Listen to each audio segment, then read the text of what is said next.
Je vais vous raconter l'histoire d'un miracle. Si des hommes se querellent et qu'un homme frappe son prochain avec une pierre ou avec le poing et qu'il ne meurt pas mais tombe alité, s'il se relève et se déplace dehors de sa propre force, celui qui l'a frappé sera acquitté. Il paiera seulement pour son chômage et pourvoira à la guérison. Je vais vous raconter un miracle de guérison.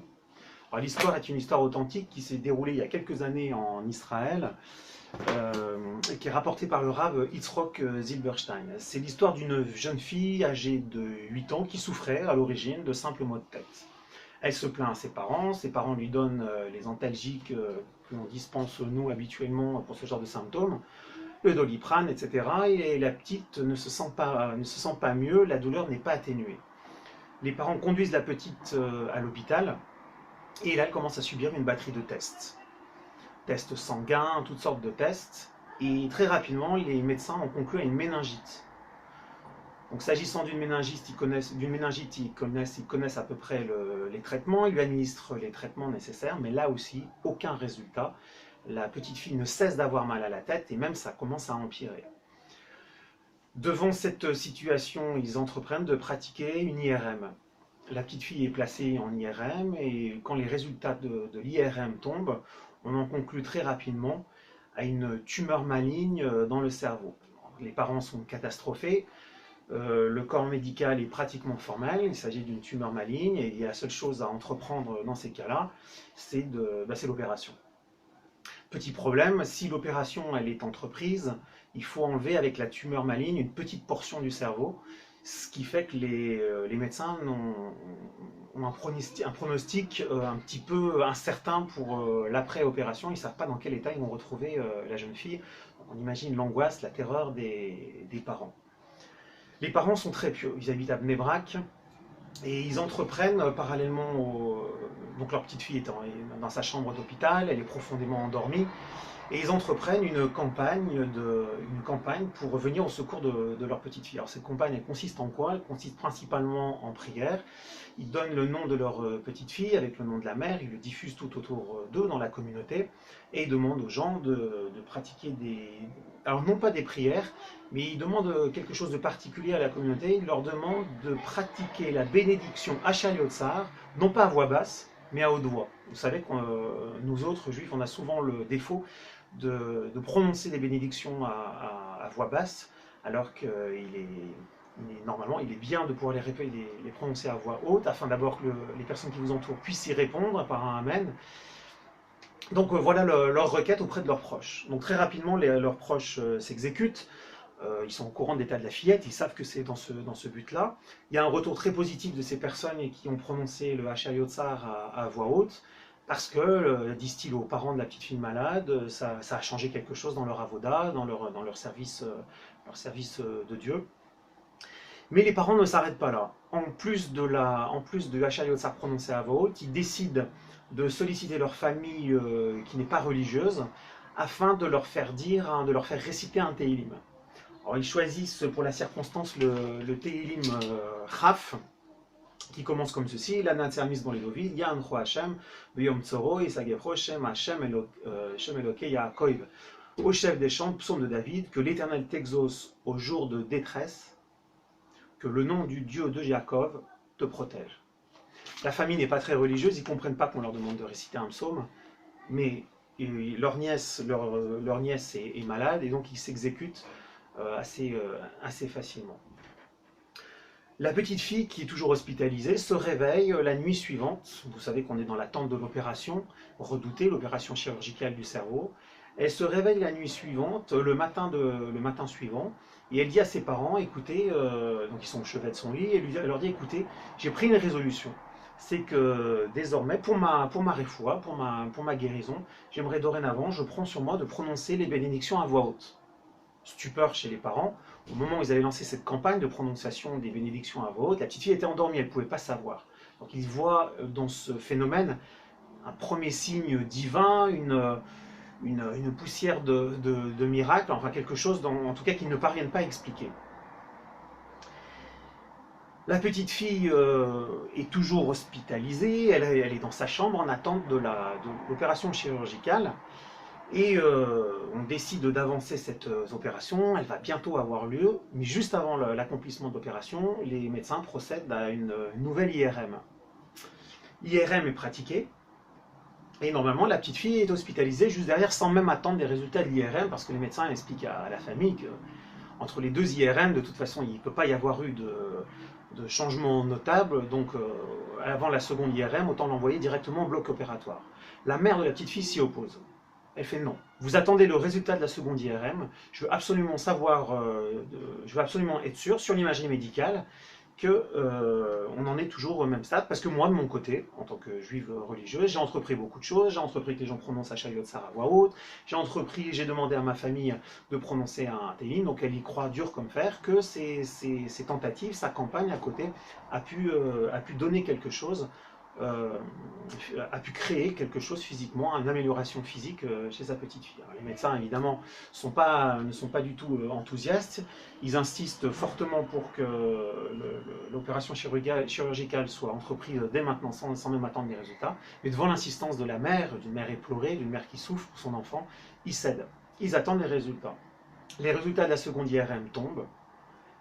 Pratiquement toute la tumeur maligne qui apparaissait sur l'imagerie médicale a disparu. Il reste qu'un quart seulement de la tumeur initiale. À tel point qu'on ne peut plus désormais parler de tumeur maligne, mais qu'on a affaire simplement à une infection. Et c'est le diagnostic final qui est posé, une infection du cerveau, c'est quelque chose de relativement bénin, dont ils vont pouvoir venir à bout sans avoir recours à la chirurgie. Certains médecins sont quand même très étonnés, et notamment celui qui est responsable du cas de cette jeune fille demande à la famille, mais quel est le Tehillim, quel Tehillim vous avez prononcé? Alors c'est vrai que la famille qui n'est pas très religieuse, on leur a demandé de prononcer le Tehillim 20, mais à d'autres personnes on a demandé de prononcer d'autres Tehillim, donc la mère est assez embêtée, elle ne peut pas leur garantir que c'est la lecture de ce Tehillim 20 qui a produit ce miracle. Il y a quelque chose de plus intriguant encore, et c'est le père de la petite fille qui le rapporte à cet instant, pendant que sa femme se démenait pour que les gens prononcent les bénédictions à voix haute, notamment à Hachayot Sarah, pendant que sa femme se démène pour que les gens prononcent des Tehillim pour sa fille, lui de son côté il allait voir un grand rave à Bnei Brak, et le rave dès le départ lui a dit de ne pas s'inquiéter, il lui a dit c'est rien, ne t'inquiète pas. Et même quand le père est retourné voir le rave une seconde fois, après qu'ils aient diagnostiqué cette fois-ci une tumeur maligne au cerveau, qui apparaissait sur l'imagerie médicale, même cette fois-ci, le rave, ce grand rave à Bnei Brak lui dit « Ne t'inquiète pas, ce n'est rien ». Et le père ne résiste pas à la tentation. Une fois qu'il connaît le diagnostic final de sa fille, à savoir que c'est une simple infection du cerveau, on pourra guérir très facilement, il retourne voir le rave et lui demande « Écoutez, comment est-ce que vous avez pu déterminer que c'était rien du tout? Après tout, on dit bien que de nos jours, personne n'a le roi à Kodesh. » Et le rave de lui répondre, le diagnostic dont tu m'as parlé, à ce que tu m'as dit, il n'était pas sûr à 100%. Et moi, mon expérience me dit que quand un diagnostic n'est pas sûr à 100%, c'est qu'on peut encore faire quelque chose. Et que ce n'est pas grave. Donc on peut encore infléchir sur le diagnostic final. Et voilà, c'est pour ça que je t'ai dit que c'était pas grand-chose. Et dans ces paroles anodines du rave, je trouve qu'il y a quelque chose de vertigineux. Parce que finalement, ce que lui dit le rave, ça ressemble fortement à une sorte de nuage quantique. Vous savez que le cœur de la mécanique quantique, c'est l'utilisation d'amplitude de probabilité pour déterminer des phénomènes physiques. Et là, ça ressemble fortement à un tel nuage de probabilité. C'est-à-dire que, en l'absence de diagnostic sûr et certain, la jeune fille, son diagnostic, il peut être établi d'une valeur extrêmement négative, où elle n'a aucune chance de s'en sortir, jusqu'à une valeur extrêmement positive, où elle a toutes les chances de s'en sortir, ou même où il n'y aurait pas besoin dans l'absolu d'intervention chirurgicale. Et ce que nous dit ce rave, finalement, c'est que entre ces deux extrêmes, il y a une infinité de possibilités. Et tant qu'on n'entrevoit pas clairement le diagnostic final, la solution finale, tout peut se produire. Et c'est un petit peu le mécanisme quantique. C'est-à-dire qu'il y a une foule de probabilités, et jusqu'à ce qu'on entrevoie une possibilité, ce qu'on appelle l'effondrement quantique, tout est possible entre les deux. Donc finalement, ce que dit le Rav à cette famille, c'est qu'il n'y a pas eu encore d'effondrement quantique, tout est absolument possible, vous avez le pouvoir d'infléchir sur le destin de votre fille, en entreprenant des bonnes actions, en faisant lire à vos proches des Teilim, et en priant pour votre fille. Et ça me fait penser un petit peu, pour vous donner une correspondance, à un professeur qui rendrait des copies à ses élèves. Vous êtes à la place de l'élève, vous avez très peur pour votre note, que votre contrôle ait bien fonctionné, qu'il n'ait pas bien fonctionné, peu importe, on sait très bien que parfois les notes ne sont pas du tout liées à nos appréciations, à nos impressions après contrôle.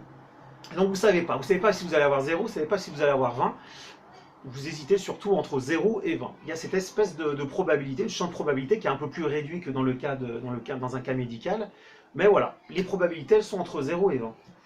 Et tant que vous n'avez pas votre copie sous les yeux, et ben, toutes les notes sont possibles. Alors, d'un certain côté, on ne devrait même pas pouvoir dire ça, parce que le professeur a déjà corrigé les copies. Quelque part, peut-être il a déjà corrigé la copie, il a peut-être déjà enregistré la copie, la note de la copie dans son ordinateur, il n'y a plus rien à faire. Mais non, du point de vue de la personne qui va recevoir sa copie, tout est encore possible. Donc on est dans cette espèce de nuage de probabilité, et c'est pas dans la pile de copies que tient le professeur, il n'y a pas des notes fixes qui sont affichées, il y a des notes qui sont en mouvement, un petit peu comme dans une machine à sous, elles tournent les notes, elles tournent entre 0 et 20. Et au moment où on vous rend la copie, il y a l'effondrement quantique, et la note qui vous est donnée, bah c'est la note finale, où on ne peut plus rien faire. Donc, ce que dit ce Rav, qui est proprement vertigineux, c'est que tant qu'on n'a pas l'effondrement quantique, tout est encore possible. Tant que le professeur ne vous a pas donné votre copie, tout est encore possible. Vous pouvez avoir encore n'importe quelle note comprise entre 0 et 20. Et, nous dit le Rav, toujours ce Rav de Nebrak, il est à la portée de Dieu de faire intervenir, de créer des miracles beaucoup plus facilement quand on est encore dans ce faisceau de probabilité, dans ce nuage quantique.